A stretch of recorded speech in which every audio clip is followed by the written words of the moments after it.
ریاست کرناٹک میں ration card سے فائدہ اٹھانے والوں کو انا بھاگیہ اسکیم کے تحت اب تک 10 کلو چاول تقسیم کیے جاتے تھے، لیکن آئندہ صرف 6 کلو چاول ہی دستیاب ہوں گے۔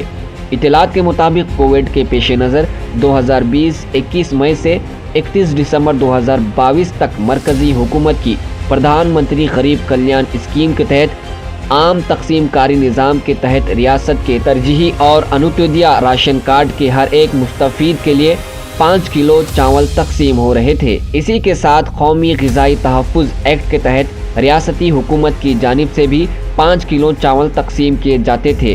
اس طرح اب تک 10 کلو چاول دستیاب ہو رہے تھے۔ بتایا جاتا ہے کہ اب مرکزی حکومت نے غریب کلیان اسکیم کے تحت تقسیم کیے جا رہے 5 کلو چاول کو 31 دسمبر 2022 کو ختم کر دیا ہے۔ اس کے علاوہ ریاستی حکومت کی جانب سے قومی غذائی تحفظ ایکٹ کے تحت تقسیم کیے جا رہے 5 کلو چاول کو بھی ختم کرتے ہوئے براہ راست 5 کلو چاول تقسیم کرنے کا اعلان کیا ہے۔ اب اسی کے ساتھ ریاست میں راشن کارڈ ہولڈرز کو اب صرف 6 کلو چاول ملیں گے۔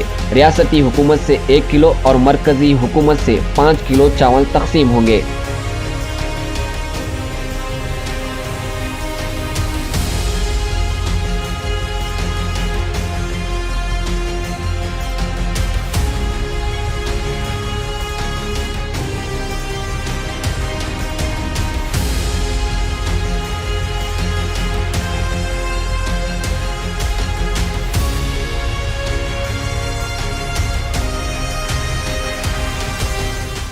اگر آپ نے چینل کو سبسکرائب نہیں کیا ہے تو ضرور سبسکرائب کریں، بیل آئیکن بھی پریس کریں تاکہ خبریں آپ تک بروقت پہنچ سکیں۔ مزید اپڈیٹس کے لیے آپ واٹس ایپ گروپ بھی جوائن کر سکتے ہیں، لنک ڈسکرپشن میں موجود ہے۔